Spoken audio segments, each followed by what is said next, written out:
Bonjour à tous, dans cette vidéo, nous allons voir comment appliquer le théorème de Gauss.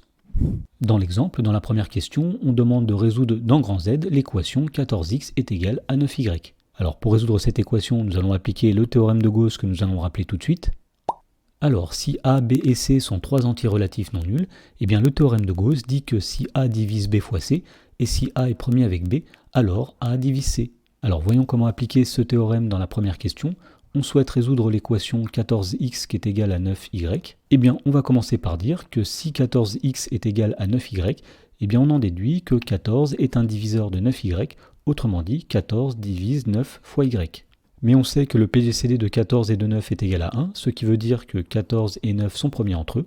Alors puisque 14 divise 9 fois y et que 14 est premier avec 9, eh bien d'après le théorème de Gauss, 14 divise y. Et donc, puisque 14 divise y, on en déduit qu'il existe un entier relatif k tel que y est égal à 14 fois k. Voilà, donc maintenant que nous avons déterminé y, nous allons pouvoir déterminer x en remplaçant y dans l'équation de départ. Donc on en déduit que 14x sera égal à 9y, c'est-à-dire 9 fois 14k. Et donc en simplifiant par 14 des deux côtés, on en déduit que x est égal à 9k.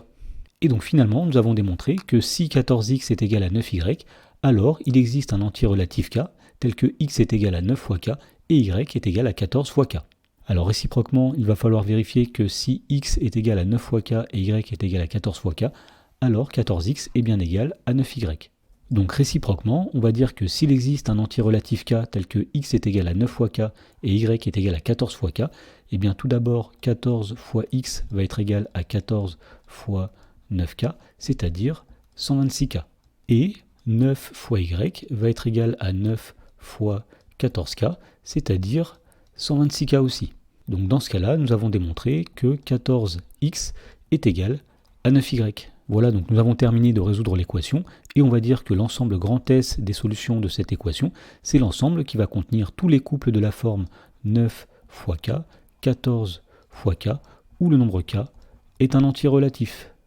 Dans la question numéro 2, on demande de déterminer tous les nombres entiers naturels inférieurs ou égaux à 100, qui sont à la fois des multiples de 8 et de 14. Donc on va commencer par considérer n un entier naturel, donc soit n appartenant à grand N. Et donc on va dire que n est un multiple de 8 et de 14 si et seulement si.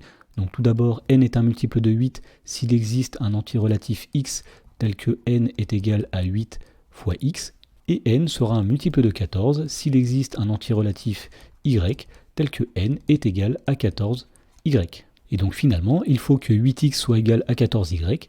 Donc tout ceci est équivalent à dire qu'il existe un entier relatif x et un entier relatif y, tel que 8x est égal à 14y.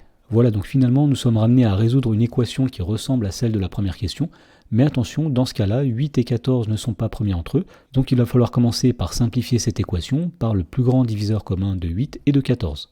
Alors le PGCD de 8 et de 14, c'est 2, donc on va simplifier cette équation par 2. Donc 8x divisé par 2, ça va donner 4x, et 14y divisé par 2, ça va donner 7y. Alors on va dire que si 4x est égal à 7y, eh bien dans ce cas-là, on en déduit que le nombre 4 est un diviseur de 7y, autrement dit 4 divise 7y. Mais on sait que 4 et 7 sont premiers entre eux, autrement dit le PGCD de 4 et de 7 est égal à 1. Donc ici, 4 divise le produit 7 fois y, 2 plus 4 est premier avec 7. Donc on en déduit, d'après le théorème de Gauss, que 4 divise y. Autrement dit, cela veut dire qu'il existe un entier relatif k tel que y est égal à 4 fois k. Donc maintenant qu'on a trouvé y, on va pouvoir trouver x en remplaçant y dans l'équation.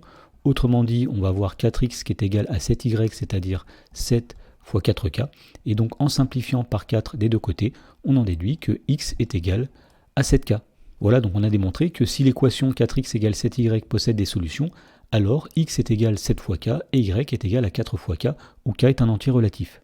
Alors réciproquement, on va montrer que s'il existe un entier relatif k tel que x est égal à 7 fois k et y est égal à 4 fois k, eh bien x et y sont bien solutions de l'équation qui est ici. Donc tout d'abord, on va calculer 4 fois x. Donc 4 fois x, c'est 4 multiplié par 7k, c'est-à-dire 28k. Et ensuite, on va calculer 7 fois y. 7 fois y, c'est 7 fois 4k. Et on trouve aussi 28k.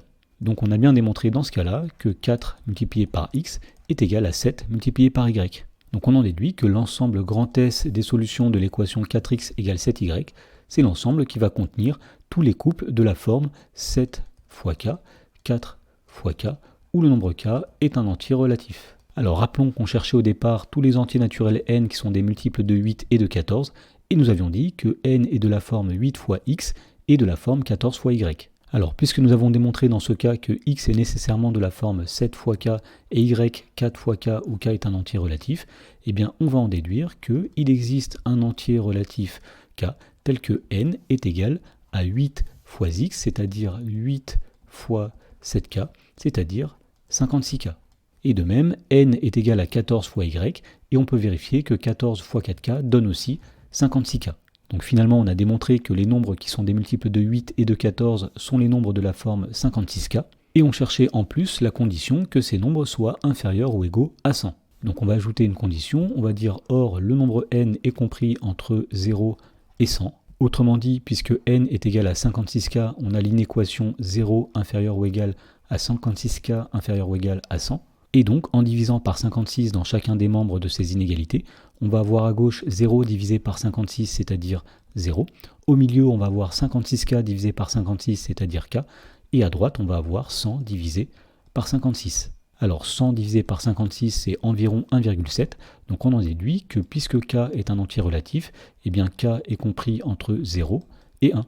Donc première possibilité, lorsque k est égal à 0, eh bien n est égal à 56 fois 0, c'est-à-dire n égale à 0, ou bien lorsque k est égal à 1, n est égal à 56 fois 1, c'est-à-dire 56.